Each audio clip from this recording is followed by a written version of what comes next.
DA নিয়ে আবারও খুব গুরুত্বপূর্ণ আপডেট। তো ভিডিওটি 1 সেকেন্ডের জন্য স্কিপ করবেন না, পুরোটা দেখবেন।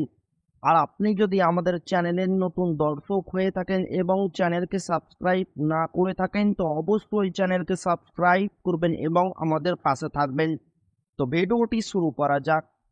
কেন্দ্রীয় কর্মীদের জন্য সুখবর, 18 মাসের ডিএ বকেয়া মঞ্জুর। কেন্দ্রীয় সরকার কোভিড-19 মহামারীকালে স্থগিত 18 মাসের বকেয়া মহার্ঘ ভাতা ডিএ ও মহার্ঘ ত্রাণ ডিআর বকেয়া মঞ্জুর করেছে, যা লক্ষাধিক কর্মচারী ও পেনশনভোগীদের আর্থিক স্বস্তি দেবে।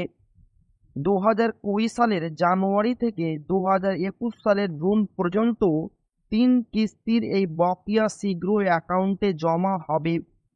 জেসিএম সচিব শিব গোপাল মিশ্র বলেন, কর্মচারীরা মহামারীতে অক্লান্ত পরিশ্রম করেছেন, এটি তাদের ন্যায্য অধিকার। সপ্তম বেতন কমিশনের আওতায় লেভেল 1 কর্মচারীরা 11,880 টাকা থেকে 37,554 টাকা এবং লেভেল 13 ও 14 কর্মচারীরা 1.44 থেকে 2.18 লক্ষ টাকা পাবেন। পেনশনভোগীরাও তাদের পেনশনের ভিত্তিতে বকেয়া পাবেন। বিশ্লেষকরা বলছেন, এই অর্থ বাজারের চাহিদা বাড়িয়ে অর্থনীতিকে চাঙ্গা করবে। এই পদক্ষেপ সরকারের কর্মী কল্যাণে প্রতিশ্রুতি প্রতিফলিত করে।